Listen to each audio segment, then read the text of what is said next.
Hey, how's it going everyone? OutlawClient here, back again this week for another episode of Fighting Games Friday. And my fighting game pick for this week is known as Skullgirls for the Xbox Live Arcade. You can also get this on PlayStation Network as well, so it's all good. But I think this game has a really nice, unique 2D art style. Well, it's a 2D fighter with a really nice art style, and it reminded me a lot of the Darkstalkers / Vampire Savior games, you know, in terms of the character design and everything. But the thing about this game is that it had quite a funny story behind it. I mean, it was originally released back in 2012 for both the Xbox Live Arcade and PlayStation Network, but the thing is that due to a change in publishers, the game was actually taken off of shelves and, well, taken off the digital shelves, and then it was re-released back in, it was re-released back last month, April for Xbox Live and February for PlayStation Network. So again, Encore is still quite a recent game, which I wasn't even aware of it being taken down in the first place. But anyway, that's how it goes. So moving on to the very first match, I'm up against a Filia player, and I'm using the brand new DLC character, well, one of the two currently released DLC characters, and this is Big Band. And Big Band is actually the very first male character introduced in the Skullgirls series. Well, I should say the Skullgirls game is just a single game. I'm sure there'll be sequels eventually. But anyway, Big Band is actually a really solid character. Well, in my opinion, he is anyway. But as you can see, he is much bigger than all of the other members of the cast, meaning that he will soak up pretty much all attacks. Like, even aerial attacks will be very difficult for him to duck under, if it is even possible. But again, he is quite slow, and you really have to be precise with his movements, but he has got quite a range of really useful tools. I mean, he has his knuckle, his brass knuckle, which will really take care of zoners. You know, if they're trying to rush into you really quickly, he can take them out with quite well, especially if the opponent isn't very careful. And also, I decided to use Misfortune for my second character, a character that was she was in the original cast of Skullgirls, but I thought I'd pick her up this time. Now, I actually did play the demo back in 2012, but I completely forgot about this game for some reason, and I've only just recently re-downloaded it. But anyway, looking at this match, oh my god, so close, and I managed to take out that final hit. To be honest, I think both of us players, we were quite new to this game, and again, it was quite a good match. It was anyone's game, I'd say. But moving on to the next match. So, again, I'm up against another Filia player here, and I know I didn't fully explain all of Big Band, what Big Band has to offer. And the thing is that he is the only character in the game that can use parry attacks. So, yeah, the Skullgirls creators, they went all third strike on us and thought they'd put in a parry mechanic, which it's quite useful, but you have to be extremely precise, just like in Third Strike. But to be honest, I didn't use his parry attack at all, or I should say parry defensive move at all in this game, because, well, in these next few matches, because I just completely forgot. I mean, the fact that he's the only character in the cast that can do it, it's a bit confusing for me, and I just completely forgot.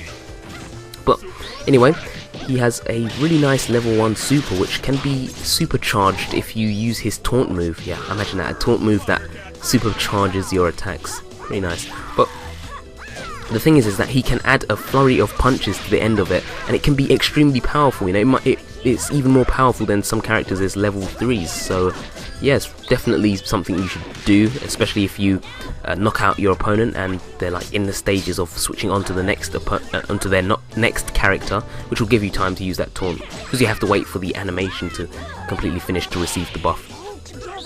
But anyway, right now I'm up against a Cerebella player as well. Well, the thing about this game is that you can choose like your number of players that you want in your team, ranging from 1 to 3. And the thing is that if you choose 3 characters, all of the 3 characters will be quite weak. But again, the numbers it's quantity over quality in that case.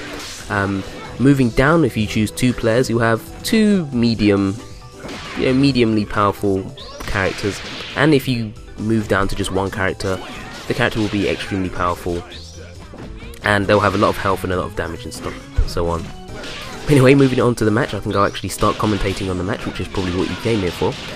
Now, before, as you saw there, I managed to intercept Cerebella, and she is a grappler character, so she'll have to get up quite close in order to use her attacks. And my opponent was actually really good with his grapple moves. Quite a lot of the time I was grabbed, as you noticed, you'll see later. I also had a rematch against this guy, but as you see later, she uses quite a few of her grabs, and again, it's just, you always want to be careful around a grappler. So I'm going all out with Misfortune, and the thing about Misfortune is that she can actually detach her head from her body, so you can really come up with some tricky combos. I mean, she's quite a nice, a fast character anyway, but when she takes her head off, the pressure, Jesus man, the pressure. But yeah, no, she can put so much pressure on her opponent and really extend her combos out using the head, which is yeah, pretty strange. She uses her head.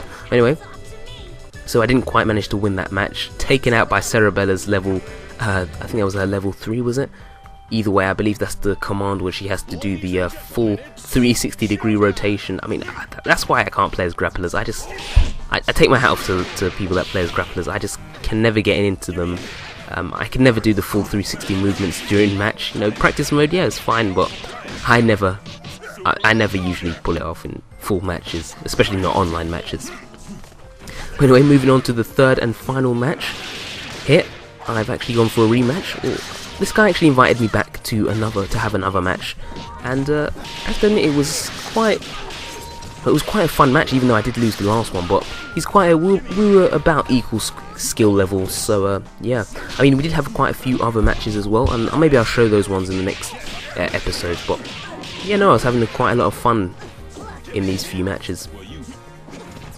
So anyway, just really keeping my distance. Again, like I was saying with a grappler, you really want to keep your distance. And oh, there I am getting slapped around the place. Lovely. But anyway, going back into Misfortune. So like I was saying, when her head is detached, she can actually extend her combos to normal lengths that she would never be able to do if her head was on. And the only downside is that it completely eliminates all of your heavy punch moves. So yeah, you won't be able to use your heavy punch standing or crouching or air when the head is gone, and instead pressing the heavy punch button will just cause her head to attack the enemy. You can also use a few moves such as keeping enemy in place and sort of jumping up, you know, to your level so that they have to block high instead of low. But anyway, so oh, speak of the devil, detach their head right there. But again, like I was saying before, you know, I'm gonna let you finish, guys, but I think Skullgirls has one of the best 2D animations I've seen ever. Best 2D animations I've seen ever. But no, I don't know, maybe not the best ever, but I have to admit, I think the 2D design on this game is really good, especially, you know, not just the characters but also the backgrounds. I mean, look at that stage design, look great.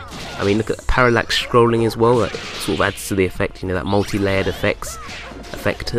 But again, like I was saying, I was really quite impressed with this game. The gameplay mechanics are quite good as well, and it just seems like a big nod to all these different fighting games, and well, not just fighting games, but games in general. I mean, as you can see with Big Band, I don't know if you guys have noticed by now, but this is actually a color palette swap for another quite popular Nintendo character. 10 points if you can name him. But again, Misfortune also has like a Morrigan costume as well, and quite a few, like I was saying, a few quotes nod to other characters as well.